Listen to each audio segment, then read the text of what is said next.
হৈছে বহুত নিসন্তান দম্পতীয়ে মোক মেছেজো কৰে, কমেণ্টো কৰে যে মানে কিবা উপায় আছে নেকি তেওঁলোকৰ সন্তান হোৱাৰ। সেই ক্ষেত্ৰত এয়া বকৰ পাৰ্বতী পাহাৰত যে পাৰ্বতী মন্দিৰ আছে, ইয়াতে এটা প্ৰমাণিত মানে বহুত ইতিমধ্যে প্ৰমাণ পাইছে তেনেকুৱা এটা বিশেষ পূজা হয়।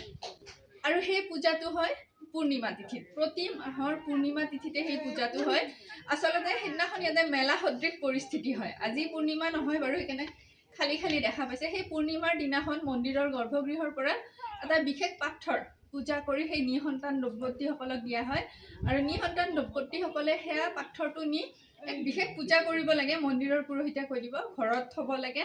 আৰু তাৰপিছত মানে বহুতৰে ইতিমধ্যে এই ধৰণে পূজা কৰাৰ পিছত সন্তান হৈছে। গতিকে যিসকলে সন্তান বিচাৰি আছে তেওঁলোকে নিশ্চয় প্ৰতি মাহৰে পূৰ্ণিমা তিথিত হয়। গতিকে যিকোনো মাহৰ পূৰ্ণিমা তিথিত এয়া বকৰ পাৰ্বতী পাহাৰত আহি সেয়া বিশেষ পাথৰটো পূজা কৰি ঘৰলৈ লৈ যাব পাৰে। পূৰ্ণিমা তিথিত এয়া মন্দিৰলৈ যেতিয়া অহা হয়, লগত এখন মাহ প্ৰসাদৰ শৰাই লৈ আনিব লাগে ঘৰৰ পৰা। বাকী নীতি নিয়মখিনি এয়া মন্দিৰৰ পুৰোহিতে কৈ দিব কেনেকৈ কি কৰিব লাগে। আৰু এয়া যে আপোনালোকে স্ক্ৰীণত দেখিছে, এয়াই হৈছে বকৰ পাৰ্বতী পাহাৰৰ মন্দিৰৰ মূল গৰ্ভগৃহ।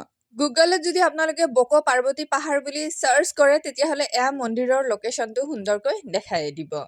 জয় মা পাৰ্বতী, জয় শিৱশক্তি।